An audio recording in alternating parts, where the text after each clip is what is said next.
किसी ने कितनी कमाल की बात कही है ना कि कुछ चुनौतियां बड़ी होती हैं पर कुछ को हम खुद भी बड़ा कर लेते हैं। जहां जरूरत सीधे रास्तों पर चलने की होती है हम टेढ़ी राह पकड़ लेते हैं और फिर कभी दूसरों को तो कभी किस्मत को दोष देने लगते हैं। असल में अपनी जिंदगी की कहानी के हीरो आप हैं, पर आपकी कहानी को आगे बढ़ाने के लिए दूसरों का साथ भी तो चाहिए होता है। ये साथ तभी मिलता है जब आप उन्हें अपनी कहानी में शामिल करते हैं। हर बात को घुमा फिरा कर ले आना या खुद पर ले लेना मन को शांत नहीं होने देता। वो मुझे ही देख रहा है, वो मेरे बारे में बात कर रहे होंगे, उसने ये बात मुझे निशाना बनाकर कही, उसने मुझे नीचा दिखाने के लिए वैसा किया।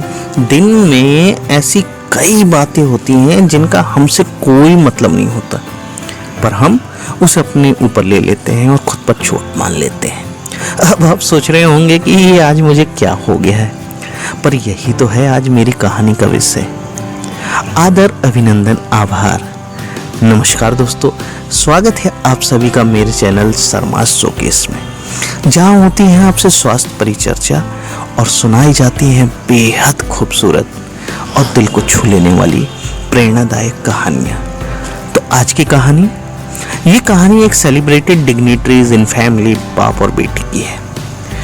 कुछ गलतफहमी के कारण बच्चे अपने माँ बाप को गलत समझ लेते हैं। माँ बाप कभी भी अपने बच्चों का बुरा नहीं चाहते, बस जरूरत है तो उन्हें समझने की।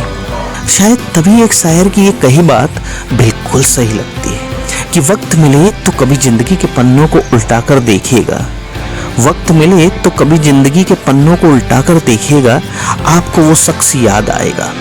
भूल जाएंगे जमाने के सारे गम आप, जब उनके साथ गुजारा वक्त याद आएगा। ऐसी ही सुनहरी यादों के साथ शुरू करते हैं आज की कहानी, लव मैरिज। आज अंजलि लव मैरिज करके अपने पापा के पास आई और अपने पापा से कहने लगी, पापा मैंने अपनी पसंद के लड़के से शादी कर ली है। उसके पापा बहुत गुस्से में थे, पर वो बहुत सुलझे हुए शख्स थे। उन्होंने बस अपनी बेटी से इतना ही कहा, मेरे घर से निकल जाओ। बेटी ने कहा, अभी इनके पास कोई काम नहीं है, हमें रहने दीजिए ना, हम बाद में चले जाएंगे। पर उसके पापा ने एक नहीं सुनी और उसे घर से बाहर कर दिया। कुछ साल बीत गए, अब अंजलि के पापा नहीं रहे और दुर्भाग्यवश जिस लड़के से अंजलि ने शादी की वो भी धोखा देकर भाग गया। अंजलि की एक लड़की और एक लड़का हुआ था। अंजलि खुद का एक रेस्टोरेंट चला रही थी जिससे उसका जीवन का यापन हो रहा था। अंजलि को जब ये खबर हुई कि उसके पापा नहीं रहे, अंजलि ने मन ही मन सोचा, अच्छा हुआ मुझे घर से निकाल दिया था, दर दर की ठोकरें खाने के लिए छोड़ दिया था। मेरे पति के छोड़ जाने के बाद भी मुझे घर पर नहीं बुलाया, मैं तो नहीं जाऊंगी उनकी अंतिम यात्रा में। पर उसके चाचा जी ने कहा, अंजलि तुम आओ। जाने वाला शख्स तो चला गया, अब उनसे दुश्मनी कैसी। अंजलि ने पहले हाँ ना किया, फिर सोचा चलो हो आती हूँ, देखूं तो जिन्होंने मुझे ठुकराया है वो मरने के बाद कैसे सुकून पाते हैं। अंजलि जब अपने पापा के घर आई तब उनकी अंतिम यात्रा की तैयारी कर रहे थे, पर अंजलि को तो अपने पापा के मरने का कोई दुख ही नहीं था। वो तो बस अपने चाचा जी के कहने पर आई थी। अब अंजलि के पापा की अंतिम यात्रा शुरू हुई, पर अंजलि दूर खड़ी हुई देख रही थी। जैसे तैसे सब कार्यक्रम निपट गए। आज अंजलि के पापा की 13वीं थी। उसके चाचा जी आए और अंजलि के हाथों में एक खत देते हुए उन्होंने अंजलि से कहा, अंजलि ये तुम्हारे पापा ने तुम्हें दिया है, हो सके तो इसे एक बार जरूर पढ़ लेना। रात हो चुकी थी, सारे मेहमान जा चुके थे। अंजलि ने वो खत निकाला और पढ़ने लगी। उसमें सबसे पहले लिखा था, मेरी प्यारी बेटी, मुझे मालूम है तुम मुझसे नाराज हो, पर अपने पापा को माफ कर देना। मैं जानता हूँ तुम्हें मैंने घर से निकाला था, तुम्हारे पास रहने की जगह नहीं थी, तुम दर दर ठोकरें खा रही थी, मैं भी उदास था, तुम्हें कैसे बताऊं। याद है तुम्हें जब तुम 5 साल की थी तब तुम्हारी माँ हमें छोड़ के चली गई थी, तब तुम कितना रोती थी, डरती थी, मेरे बिना सोती नहीं थी। रातों को उठकर रोती थी, तब मैं भी सारी सारी रात तुम्हारे साथ जगता था। तुम जब स्कूल जाने से डरती थी, तब भी मैं सारा वक्त तुम्हारे स्कूल की खिड़की पर खड़ा होता था, और जैसे ही तुम स्कूल से बाहर आती थी, तुम्हें सीने से लगा लेता था। वो कच्चे पक्का खाना याद है जो तुम्हें पसंद नहीं आता था? मैं उसे फेंक कर फिर से तुम्हारे लिए नया खाना बनाता था कि तुम भूखी ना रहो। और याद है तुम्हें जब तुमको बुखार आया था, मैं सारा दिन तुम्हारे पास बैठा रहता था, अंदर ही अंदर रोता था, पर तुम्हें हंसाता था कि तुम ना रो वरना मैं रो पड़ता था। वो पहली बार हाई स्कूल की परीक्षा तुम रात भर पढ़ती थी और मैं सारी रात तुम्हें चाय बनाकर देता था। याद है तुम्हें वो तुम्हारी पहली जीन्स, वो छोटे कपड़े, वो गाड़ी, सारी कॉलोनी एक तरफ थी कि ये सब नहीं चलेगा, लड़की छोटे कपड़े नहीं पहनेगी, जबकि मैं तुम्हारे साथ खड़ा था। किसी को तुम्हारी खुशी में बाधा नहीं बनने दिया। तुम्हारा वो रातों को देर से आना, कभी कभी शराब पीना, डिस्को जाना, लड़कों के साथ घूमना, इन सब बातों को मैंने कभी गौर नहीं किया, क्योंकि तुम जिस उम्र में थी, इस उम्र में ये सब थोड़ा बहुत होता है। पर एक दिन तुम एक ऐसे लड़के से शादी कर कर आई, वो भी उस लड़के से जिसके बारे में तुम्हें कुछ पता ही नहीं था। तुम्हारा पापा हूँ, मैंने उस लड़के के बारे में सब पता किया। उसने ना जाने वासना और पैसों के लिए कितनी लड़कियों को धोखा दिया था। तुम तो उस वक्त प्रेम में अंधी थी। तुमने एक बार भी मुझसे नहीं पूछा और सीधे शादी करके आ गई। मेरे कितने अरमान थे, तुम्हें डोली में बिठाऊं, चांद सितारों की तरह तुम्हें सजाऊं, ऐसी धूमधाम से शादी करूं कि लोग बोल पड़े, वो देखो शर्मा जी जिन्होंने अपनी बच्ची को इतने नाजों से अकेले पाला है।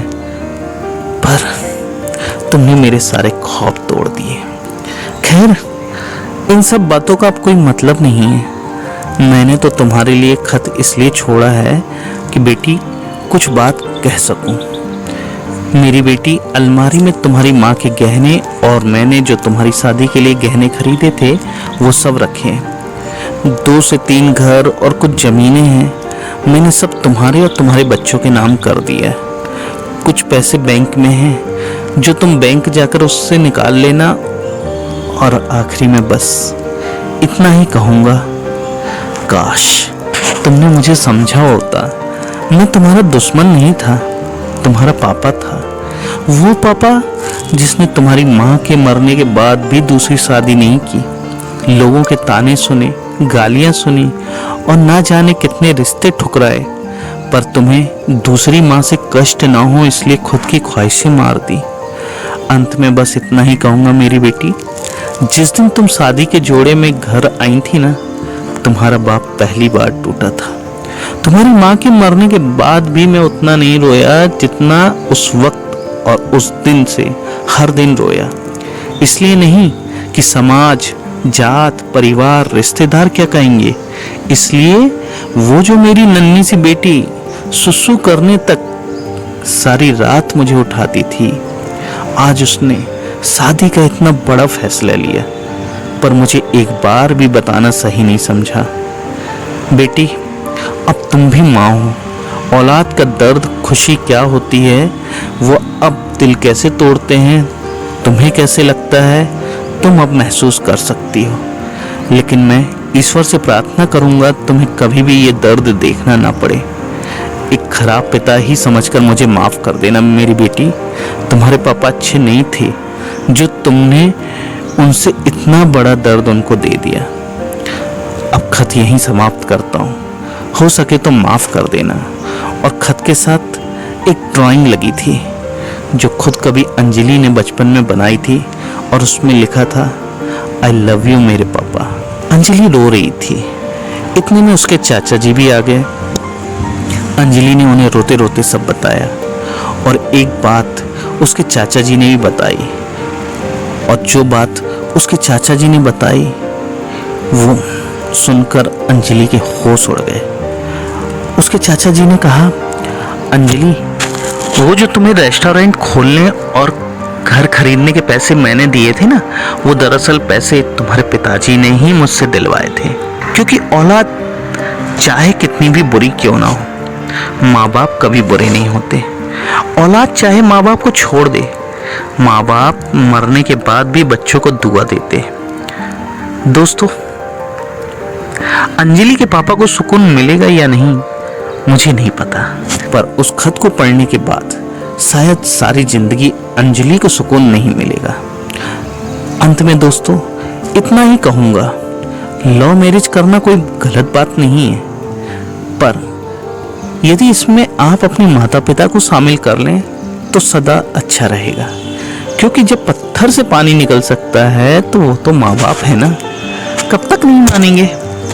दोस्तों, हर बाप की एक इच्छा होती है अपनी बेटी को अपने हाथों से डोली में विदा करने की।